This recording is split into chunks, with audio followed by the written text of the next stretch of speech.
தமிழகம் புதுச்சேரி இந்த தேர்தல் ஒட்டி கடந்த ஜனவரி மாதத்துலேருந்து நம்ம பார்க்குறோம். பிரதமர் முதல்ல மதுராந்தகம் வந்திருந்தார், அதுக்கப்புறம் திருப்பரங்குன்றம், இதுக்கு நடுவில் புதுச்சேரிக்கும் ஒரு வாட்டி வருகை தந்திருந்தார். புதுச்சேரி வருகை தந்திருந்த போது நிறைய நலத்திட்டங்களை நாட்டு மக்களுக்கு அர்ப்பணிப்பதற்காக அவர் வருகை தந்திருந்தார் அப்படிங்கிறது நினைவிருக்கு. அதே போல் அப்பயுமே கூட்டணி கட்சிகளோட ஒரு பொதுக்கூட்டத்திலையுமே அவர் கலந்து கொண்டார். அப்போ இந்த டபுள் என்ஜின் அரசாங்கத்தினுடைய முக்கியத்துவம் என்ன, கடந்த 5 வருடங்களாக இது போன்ற ஒரு அரசாங்கம், டபுள் என்ஜின் அரசாங்கம் இருக்கும்போது புதுச்சேரி வாழ் மக்களுக்கு என்னென்ன நல்ல விஷயங்கள்லாம் நடந்தது அப்படிங்கிறத அந்த பொதுக்கூட்டத்தின் வாயிலாக பிரதமர் எடுத்துரைத்ததையும் நம்ம பார்த்தோம். அதுக்கப்புறம் தான் இந்த முறையும் அவர்கள் இணைந்து தேர்தலை சந்திக்கிறாங்க. இது போன்ற விஷயங்கள்லாம் அடுத்தடுத்து நடந்தது. இந்த வகையில் புதுச்சேரியை பொறுத்த வரைக்கும் தேர்தல் ஏப்ரல் 9ஆம் தேதி, இன்னும் 6 நாளில் புதுச்சேரி வாக்குப்பதிவு நடைபெற இருக்கிறது, சட்டமன்ற தேர்தலுக்கான வாக்குப்பதிவு. இந்த நிலையில் அனைத்து அரசியல் கட்சிகளுமே அங்கே தீவிர வாக்கு சேகரிப்பில் ஈடுபட்டு வருகிறார்கள். தேசிய ஜனநாயக கூட்டணியை பொறுத்த வரைக்கும் கடந்த சில நாட்களாகவே தமிழ்நாடு, அதே போல் பிற மாநிலத்தில் இருக்கக்கூடிய பாஜகவுடைய மூத்த நிர்வாகிகள் புதுச்சேரியில் தீவிரமான வாக்கு சேகரிப்பில் இந்த வேட்பாளர்களை ஆதரித்து பிரச்சாரத்தில் ஈடுபட்டக்கூடிய காட்சிகளை நம்ம பார்த்தோம். அந்த வகையில் இப்போ ரோட் ஷோ அங்கே நடைபெற்றிருக்கிறது. இந்த ரோட் ஷோவில் கலந்துக்கிறதுக்காக பிரதமர் மோடி வருகை தந்திருக்கிறார். கிட்டத்தட்ட ஒரு 3-4 கிலோமீட்டர் தூரம் இருக்கக்கூடிய இந்த ரோட் ஷோவில் அவர் கலந்துகிட்டு இருக்கக்கூடிய காட்சிகளை நம்ம பார்க்குறோம். அங்கே குழுமி இருக்கக்கூடிய மக்கள் அவருக்கு உற்சாக வரவேற்பு அளித்து வரக்கூடிய காட்சிகளையும் பார்க்க முடியுது. புதுச்சேரியை பொறுத்த வரைக்கும் தேசிய ஜனநாயக கூட்டணியில் இந்த முறை நம்ம பார்க்குறோம் 10 தொகுதிகளில் களமிறங்குறாங்க பாரதிய ஜனதா கட்சி. 16 தொகுதிகளில் என்ஆர் காங்கிரஸ், திரு ரங்கசாமி தலைமையிலான என்ஆர் காங்கிரஸ் 16 தொகுதிகளில் களமிறங்குறாங்க. அதே போல் அதிமுக 2 தொகுதிகள்லையும், எல்ஜேகே 2 தொகுதிகள்லையும் களம் இறங்குகிறார்கள். இப்போ இந்த தேசிய ஜனநாயக கூட்டணியை சேர்ந்த இந்த வேட்பாளர்களை ஆதரித்து இந்த ரோட் ஷோ அங்கே நடந்துக்கிட்டு இருக்கு. அதில் தலைமையேற்று பங்கேற்றிருக்கிறார் பிரதமர் நரேந்திர மோடி. அங்கே அவருக்கு அளிக்கக்கூடிய அந்த வரவேற்பு தொடர்பான காட்சிகளையும் நம்ம பார்க்குறோம். அங்கே அஜந்தா சிக்னல்லிருந்து ராஜா திரையரங்கமுடைய சிக்னல் வரைக்கும் இந்த ரோட் ஷோவுக்கான ஏற்பாடு செய்யப்பட்டிருக்கு. கிட்டத்தட்ட 3லேருந்து ஒரு 4 கிலோமீட்டர் இருக்கும். இந்த தூரத்தில் இந்த ரோட் ஷோவுக்கான ஏற்பாடுகள் செய்யப்பட்டிருக்கு. பிரதமருடைய வருகையை முன்னிட்டு அங்கே பாதுகாப்பு ஏற்பாடுகளும் பலப்படுத்தப்பட்டிருக்கு. கிட்டத்தட்ட ஒரு 1 ஹவருக்குள்ள இந்த ரோட் ஷோ பணிகள் எல்லாம் நிறைவு பெற்று அந்த ராஜா திரையரங்கம் அமர்ந்திருக்கக்கூடிய அந்த பகுதியிலிருந்து கார் மூலமாக அவர் அங்கே புதுச்சேரி விமான நிலையம் வருகிறார். அங்கிருந்து அவர் மீண்டும் சென்னை வருகிறார் என்பதே தற்போதைய தகவல். இங்கே சென்னையில் இன்று இரவு தங்கக்கூடிய பிரதமர் பாஜகவுடைய முக்கிய நிர்வாகிகளை இன்னைக்கு சந்திக்கிறார் அப்படின்னும், நாளைக்கு ஒரு முக்கியமான ஆலோசனை கூட்டத்திலையும் அவர் பங்கேற்கிறார் என்பதே இருக்கிறது. ஸோ இன்னும் ஒரு 6 நாள் தான் இருக்குது. அப்படிங்கும்போது தேர்தல் பிரச்சாரம் படுஜோராக நடக்குது புதுச்சேரியில் அப்படிங்கிறது தான் பார்க்க முடியுது. இன்னைக்கு பிரதமருடைய ரோட் ஷோ இருக்குது. நாளை தினம் பார்க்குறோம் தமிழக வெற்றி கழக தலைவர் விஜய் புதுச்சேரியில் பிரச்சாரத்தில் ஈடுபட இருக்கிறார். அதனால இந்த இறுதிக்கட்ட அந்த பிரச்சாரம் அப்படிங்கிறது தீவிரம் எடுத்திருக்கிறது புதுச்சேரி களத்தில் அப்படிங்கிறத புரிந்து கொள்ள முடிகிறது. கடந்த சில நாட்களாகவே தேர்தல் களம் புதுச்சேரியை பொறுத்த வரைக்கும் ரொம்ப தீவிரமாக இருந்தது. தொடர்ந்து பல்வேறு மாநிலங்களில் இருந்து பாஜகவுடைய மூத்த நிர்வாகிகள் எல்லாமே தேசிய ஜனநாயக கூட்டணியில் போட்டியிடக்கூடிய வேட்பாளர்களுக்கு ஆதரவாக அங்கே பிரச்சாரத்தில் ஈடுபட்டு வந்தாங்க. அந்த வகையில் இப்போ பிரதமர் நரேந்திர மோடி கலந்திருக்கக்கூடிய அந்த ரோட் ஷோவை பார்க்க முடியுது. உடன் திரு ரங்கசாமி, புதுச்சேரி மாநில முதலமைச்சர் ரங்கசாமி இருக்கிறார், உள்துறை அமைச்சர் நமச்சிவாயம் இருக்கிறார் அந்த வாகனத்தில் அப்படிங்கிறத பார்க்க முடியுது. இந்த ரோட் ஷோ சாலையுடைய 2 புறத்துலையுமே நம்ம பார்க்குறோம் மக்களுடைய ஆரவாரம், தொண்டர்களுடைய ஆரவாரம். இதுக்கு நடுவில் அவர்களுடைய வாகனம் மெதுவாக ஒரு ரதம் போல பயணிச்சுக்கிட்டு இருக்குங்கிறத பார்க்க முடியுது. நம்முடைய அரசியல் விமர்சகர் திரு நாகராஜ் இணைப்பில் இருக்கிறார், இடம் பேசுவோம். இணைப்பில் மிக்க நன்றி. இப்போ புதுச்சேரியில் ரோட் ஷோ ஒரு 1 ஹவருக்குள்ளே அங்கே எல்லாமே முடியுது. அடுத்து திரும்ப தமிழகம் வருகிறார் பிரதமர். இங்கே இன்று இரவு தங்குகிறார். அடுத்தடுத்த விஷயங்கள்லாம் நடக்குது. ரோட் ஷோவோட முடிச்சிட்டார். புதுச்சேரியில் ஒரு பொதுக்கூட்டம் இருக்கும், மக்களை சந்திப்பார்னு எதிர்பார்த்தோம். இல்ல ஆக்சுவலி என்னன்னா ரோட் ஷோ மக்களை தானே சந்திக்கிறாரு, வேற யாரும் சந்திக்காம மக்களோட பேசணும், என்ன ஓட்டு போடுறீங்களான்னு கேட்கணும், டபுள் என்ஜின் பத்தி சொல்லணும், இதெல்லாம் எதுவுமே இல்லை இந்த வாட்டி. ஒண்ணுமே புரியல. இல்ல எனக்கு ஒண்ணுமே புரியலங்க. ரோட் ஷோல 2 சைடு இருக்கிறது மக்கள் தானே, வேற யாரும் கிடையாது. ரைட், 2 சைடு மக்கள். பேசினாரு, வேட்பாளர்களை ஆதரிச்சு பேசினாருன்னா இன்னும் நல்லா இருக்கும்ல அந்த கட்சிக்கு. இல்ல அப்படி கிடையாது. என்னன்னா இந்த வாட்டி வந்து அவங்க ஒர்க்கே வந்து பிரிச்சுக்கிட்டாங்க.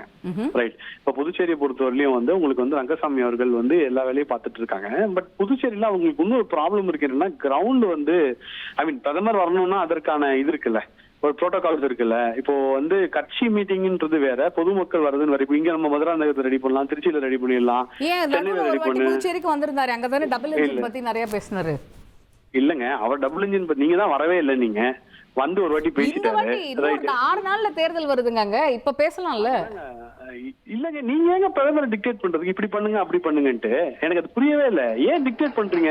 எடப்பாடியே டிக்டேட் பண்ணுங்க. எடப்பாடி வந்து டெல்லி போய் பண்ணக்கூடாது, இங்க தான் பண்ணணும். நீங்க யார் டிக்டேட் பண்றதுக்கு? அவங்களுக்கு எப்படி தோணுதோ அப்படி வந்து அவங்க பிரச்சாரத்தை பண்ணுவாங்க. வந்திருக்காரு, ரோட் ஷோவோட சேர்ந்து மக்களை சந்திச்சாருன்னா இன்னும் அவங்க கட்சிக்கு கூடுதல் பலமா இருக்கும். பிரதமர் பேசுறாரு நம்மளுடன் இருக்கும். அதுதான் சொல்றேன், நம்ம யாரை டிக்டேட் பண்றதுக்கு? நான் லாஜிக்கா ஒரு கேள்வி கேட்கிறேன். ரோட் ஷோல பிரதமரை கிட்ட பார்க்க முடியுமா, இல்ல ஸ்டேஜ்ல கிட்ட பார்க்க முடியுமா பிரதமரை? சரி, ரோட் ஷோல கிட்ட பார்க்கட்டும், பேசும்போது நல்லா அவர் என்ன பேசுறாரோ அதை கேட்கலாம்ல. அப்படி கிடையாதுங்க. நிறைய அவங்க கட்சி சார்பா, என்டிஏ சார்பா நிறைய பேர் வந்து நிறைய இடத்துல மீட்டிங் போட்டுட்டு இருக்காங்க. அண்ணாமலை வந்து 2 நாள் இருக்காரு, அந்த மாதிரி எல்லாருமே போயிட்டு இருக்காங்க. ரைட். இப்போ ரோட் ஷோவா அவங்க தேர்ந்தெடுத்திருக்காங்க. ரோட் ஷோன்றது பாஜகவோட ஒரு என்ன சொல்றது, ஒரு ஆயுதம், அவங்களோட முக்கியமான தர்மாஸ்திரம், பிரம்மாஸ்திரம். எப்பவுமே அதை வந்து யூஸ் பண்ணிட்டு இருப்பாங்க. இந்த வாட்டி அதை புதுச்சேரியில யூஸ் பண்றாங்க. இதற்கு மேல இதுல என்ன ஒரு இப்படி பண்ணலையே அப்படி பண்ணி இதை வந்து ராகுல் காந்தி வந்து ஒரு வாட்டி கூட வரலையே, உங்களால கேட்க முடியுதா? கேட்க மாட்டேங்கிறோமே. பிரதமர் 4 வாட்டி வந்துட்டாரு, இதோட சேர்த்து ஏன் வந்து ராகுல் காந்தி இன்னும் ஒரு வாட்டி கூட வரலன்னு கேக்குறோம். இப்போ கேட்டா நல்லது, சந்தோஷப்படுவேன். ஓகே, ராகுல் காந்தி வருவாரா வரமாட்டாரான்னு கூட தெரியல. இல்ல, ஏப்ரல் 5ஆம் தேதிக்கு மேல வருவாராம். அவர் கேரளால பிஸியா இருக்காராம். அது ஓகே, வரட்டும், அவங்க எப்ப வேணா வரட்டும், அதை பத்தி எனக்கு கவலை இல்லை. ஓகேவா? பிரதமர் வந்து அவருக்கு எந்த இது ஒர்க் அவுட் ஆகுமோ அதை பண்ணிருக்காங்க. என்ன பிரச்சனை வருது அப்படின்னா, இப்போ அவர் வந்து தமிழ்ல பேசுறாரு அப்படின்னா வந்து ஈஸியா இருக்கு. அவர் வந்து இங்கிலீஷ்லயோ ஹிந்திலயோ பேசி அதை மொழிபெயர்த்து பண்றதுக்கு எல்லாரும் பிரதமரை ஈஸியா பார்க்க வர்ற ஒரு இது வந்து ரோட் ஷோ இருக்கு. அந்த ரோட் ஷோவை கையில எடுத்திருக்காங்க, அவ்வளவுதான். வேற எதுவுமே கிடையாது இதுல. ஏன் அப்ப அதுக்கு தான் டிரான்ஸ்லேட்டர்ஸ் இருக்காங்களே, அவர் இன்னும் எல்லாரோடையும் இன்னும் க்ளோஸா அவர் என்ன சொல்றாரோ அதை கொண்டு போய் சேர்க்கறதுக்கு தான் டிரான்ஸ்லேட்டர்ஸ் இருக்காங்களே. ஏன் நம்ம அதை எடுத்துக்கணும்? ரெட் கலர் ட்ரெஸ் போட்டாரு, ஒயிட் கலர் ட்ரெஸ் போட்டாரு, குனிஞ்சாரு, எழுந்தாரு, எடப்பாடி மூஞ்சில போய் ஏதாவது ஒண்ணு சொல்ல போறீங்க என்டிஏ பார்த்து. எப்படி இருந்தாலும் குறை தான் சொல்ல போறீங்க. அது அவங்க கட்சி இஷ்டம் தானே அது. ஒரு கட்சி எப்படி பிரச்சாரம் செய்ய வேண்டும் என்பது அந்த கட்சியோட இஷ்டம் தானே. கரெக்டா? இப்ப மு க ஸ்டாலின் எப்படி பிரச்சாரம் பண்ண போறாருன்றது மு க ஸ்டாலின் முடிவு பண்ணுவார். மோடி எப்படி பிரச்சாரம் பண்ணாலும் மோடியும் பிஜேபி முடிவு பண்ணும். அவங்களுக்கு வந்து எது வசீகரமா இருக்குமோ, அவங்களுக்கு எந்த மெத்தட் ஈஸியா இருக்குமோ அந்த மெத்தட்ல அவங்க பண்ணுவாங்க. ஏன் அப்படி பண்ணல, ஏன் இப்படி பண்ணல, ஏன் இதை பண்ணல, ஏன் அதை இந்த குற்றச்சாட்டை அது பாஜக, அதிமுக, என்டிஏ பார்த்து மட்டும் கேட்டுக்கொண்டிருக்கிறது. ஊடகம் தான் எனக்கு பெரிய வருத்தம், வேற எதுவுமே கிடையாது. சரி, இப்போ இங்கே புதுச்சேரியில் முடிச்சுட்டு நேராக சென்னை வராரு. சென்னையில் இன்று இரவு தங்குகிறார் அப்படிங்கிறத நம்ம பார்க்குறோம். இங்கே முக்கிய நிர்வாகிகளையும் சந்திக்கிறார். இன்றைக்கி பாஜகவுடைய வேட்பாளர் பட்டியல்லாம் வெளியாகி இருக்கு. எதிர்பார்த்த சில பேர்லாம் வரல அப்படிங்கிறதையும் நம்ம பார்க்குறோம். ஸோ தமிழ்நாடை பொறுத்த வரைக்கும் எப்படி இந்த நிர்வாகிகள் சந்திப்பு, இது மூலமாக முக்கியமான அடுத்த கட்ட நகர்வு ஏதாவது இருக்குமா, எதிர்பார்க்கலாமா? இல்லைங்க, எப்பவுமே தேர்தலுக்கு முன்னாடி வந்து அமித்ஷா அந்த மீட்டிங் எடுப்பார், நிர்வாகிகள் மீட்டிங்கே எடுப்பார். ஆனா இந்த முறை அதை மோடி எடுக்கிறார் தமிழ்நாட்டை பொறுத்தவரை. ஏன்னா அமித்ஷா வந்து 15 days கண்டினியூஸா பெங்கால்ல இருக்க போறார். Is not going to travel anywhere இந்த 15 நாள். ஓகேவா? அது வந்து அந்த மீட்டிங் வந்து மோடி எடுத்து, இது வழக்கமாக நடக்கக்கூடிய ஒரு மீட்டிங் தான். தேர்தலுக்கு முக்கியமான விஷயம் என்ன? ஒண்ணு வேட்பாளர் அறிவிக்கப்படணும். அது இன்னைக்கு அறிவிச்சிருக்காங்க. எல்லா வேட்பாளர்களும் தன்னை ரெடி பண்றதுக்கான எல்லா வேலையும் பண்ணிட்டு இருக்காங்க. இன்ஃபேக்ட் நேத்தியே வந்து நிறைய பேருக்கு கால் பண்ணி நீங்க அபிடேவிட் ரெடி பண்ணி வச்சுக்கோங்க அப்படின்றது பாஜக வந்து சொல்லிடுச்சு. முக்கியமான வேட்பாளர்கள் 15-16 பேர் கிட்ட இன்னைக்கு காலையில வந்து உட்காந்து மிச்ச அந்த தொகுதிகளை ரெடி பண்ணி இன்னைக்கு ரிலீஸ் பண்ணிட்டாங்க. தேர்தலை நோக்கி செல்ல போகிறார். கண்டிப்பாக மோடி எப்பவுமே தேர்தலை ஜெயிக்கக்கூடிய நபர். இந்த வாட்டி எப்படி நம்ம வந்து கன்வர்ஷன் ரேட்டை இம்ப்ரூவ் பண்ணோம், எவ்வளவு சீட்டை நம்ம அடிக்க போறோம்ன்றத நிச்சயமான டிஸ்கஷன் இருக்கும். இது வழக்கமாக தேர்தலுக்கு முன்னாடி நடக்கக்கூடிய ஒரு மீட்டிங் தான். எப்பவுமே அமித்ஷா ஹெட் பண்ணுவார், இந்த வாட்டி மோடி ஹெட் பண்றாரு. அவ்வளவுதாங்க டிஃபரன்ஸ். சோ எதிர்பார்த்த சில பேர் இல்ல, குறிப்பா திரு அண்ணாமலை அவருடைய பேர்லாம் இந்த வாட்டி வேட்பாளர் பட்டியல்ல இல்ல. இது வந்து களத்துல என்ன மாதிரியான ஒரு இம்பாக்ட் கொடுக்கும் நம்ம எதிர்பார்க்கலாம்? இப்போ நான் இதை வேற மாதிரி பாக்குறேன். ஓகேவா? அண்ணாமலையால இப்ப தமிழ்நாடு முழுக்க டிராவல் பண்ணக்கூடிய ஒரு ஃப்ரீடம் இருக்கு அடுத்த 20 நாளுக்கு. ரைட். இப்போ ஒரு கேண்டிடேட்டா இருந்தாருன்னா அந்த ஊருக்குள்ள கூட முடங்க வாய்ப்பு இருக்கு. ரைட். இப்போ அவர் தமிழ்நாடு முழுக்க பிரச்சாரம் செய்வதற்கான வாய்ப்பு இங்க அதிகமா இருக்கு. ஃபர்ஸ்ட் அண்ணாமலை 2021 அவரும் போட்டி போட்டுட்டு டிராவலும் பண்ணார்ல. இல்ல மொத்தம் 4 நாள் தான் டிராவல் பண்ண 21ல 26ல மொத்தம் 24ல மொத்தம் 6 நாள் டிராவல் பண்ணாரு. இப்ப 20 நாள் கிட்டத்தட்ட என்ன இன்னொரு நாள்ல 17 நாள் டிராவல் பண்ணக்கூடிய ஒரு வாய்ப்பு இருக்கு. ரைட், அவருடைய போக்கஸ் வந்து பிஜேபி சீட்ஸோட கன்வர்ஷன், என்டிஏவோட சீட் கன்வர்ஷன்ஸ் நோக்கி போயிடும் தவிர வேற எதை பத்தியும் வந்து அது வேற அவருடைய பர்சனல் போக்கஸ் இல்லாம கட்சியோட காமன் கோல் வந்துருவாரு இந்த வாட்டின்றா என்னுடைய பாயிண்ட் ஆஃப் வியூவா இருக்குல்ல. சரி, அப்ப அண்ணாமலை இந்த வாட்டி போட்டி போடாததுக்கு காரணம் முழுக்க முழுக்க கட்சியில இருக்கிறவங்கள கூடுதலான எண்ணிக்கையில சட்டமன்றத்துக்கு அனுப்பணும், அதான், வேற எதுவும் இல்ல. வேற இல்லங்க, ஆச்சி இங்க பாருங்க, பாஜக எப்பவுமே கட்சி ஆஃப் சர்ப்ரைசஸ் தான். ஓகேவா, நீங்க ஒண்ணு நினைச்சு நீங்க யாருமே நிதின் நபி நினைச்சிருக்கவே மாட்டீங்க, யாரும் அண்ணாமலை வந்து பிரசிடென்ட் ஆவான்னு நினைச்சிருக்க மாட்டீங்க, யார் எப்போ இங்க கேண்டிடேட் ஆவான்னு தெரியாது. ஓகேவா, they will all measure. For example இந்த வாட்டி வந்து நான் இவருக்கு சீட்டே கொடுக்க மாட்டாங்கன்னு சொன்னாங்க, யாருக்கு, நம்ம காந்தி ஐயாவுக்கு சீட்டே கிடைக்காதுன்னாங்க, பார்த்து திருப்பி காந்தி ஐயாவும் எடுத்திருக்காங்க. சோ இந்த மாதிரி பல விஷயங்கள் பாஜக எப்பவுமே பண்ணிட்டு இருக்கோம், இன்ட்ராஸ்பெக்ட் பண்ணிக்கிட்டே இருக்கோம். ஓகேவா, அத வந்து எந்த இதுவும் இல்ல மேம். பட் நீங்க வேணா பாருங்க, அண்ணாமலை வந்து தமிழ்நாடு முழுக்க பிரச்சாரம் செய்ய போகிறார், அதோட ரிசல்ட் வந்து வேற மாதிரி இருக்கும். எப்பவுமே டிசப்பாயின்மெண்ட்ஸ் வந்து இருக்கதாங்க செய்யும் பாலிடிக்ஸ்ல. டிசப்பாயின்மெண்ட் இல்லாம பாலிடிக்ஸ் கிடையாது, பட் டிசப்பாயின்மெண்ட் கடந்துதான் பாலிடிக்ஸ். சரி, இதெல்லாம் சரி. ஆனா இப்ப தேசிய கட்சிகளே சொல்றேன், காங்கிரஸையும் சொல்றேன், பாஜகவும் சொல்றேன், இவ்வளவு லேட்டா வேட்பாளர் பட்டியல் அறிவிக்கலாமா? இல்லங்க, இல்ல மற்ற கட்சிகள்லாம் ரொம்ப சீக்கிரமா அவங்க களத்துக்கு போக ஆரம்பிச்சுட்டாங்க. இவ்வளவு லேட்டா வந்து நம்ம களத்துல இருக்கும்போது இப்ப நீங்க சொல்றீங்கல்ல, ஒரு அடுத்த ஒரு கட்டத்தை நோக்கி போறாங்க, ஒரு கன்வர்ஷனை நோக்கி போறாங்க, அதுக்கெல்லாம் இன்னும் சீக்கிரமா தானே இவங்க எல்லாத்தையுமே பண்ணணும். இல்லங்க, இப்போ என்னன்னா இந்த 27 கேண்டிடேட்ல நிறைய பேரை முன்னாடியே ஒர்க் பண்ண சொல்லிட்டாங்க அந்த தொகுதியில. ரைட், சில நியூ ஃபேஸஸ் வருது, நான் சொல்றது உங்களுக்கு புரியுதுங்களா? நிறைய பேர் ஆல்ரெடி அந்த தொகுதியில ஒர்க் பண்ணிட்டு தான் இருக்காங்க. ஃபார் எக்ஸாம்பிள் நயினார்லாம் சாத்தூர்ல வந்து கிட்டத்தட்ட 3 மாசம் ஒர்க் பண்ணிட்டு இருக்காரு. ரைட், அந்த லிஸ்ட்ல அந்த மாவட்ட ஆவடியில நிற்கக்கூடிய அந்த மாவட்ட செயலாளர், மாவட்ட தலைவர் நினைக்கிறேன் அவரு, அவரு 3 மாசம் ஆவடியில ஒர்க் பண்ணிட்டு இருக்காங்க. எல்லாமே நோன் நேம்ஸ் தானே, இதுல எல்லாருக்குமே தெரியும். அந்த நோன் நேம்ஸ், தெரிஞ்ச நேம்ஸ் இன்னும் சீக்கிரமா வெளியிட்டு இருக்கலாமே. இல்லையா, பட் என்ன பிரச்சனைனா இந்த கட்சி வந்து ப்ராசஸ் ரொம்ப நம்புது.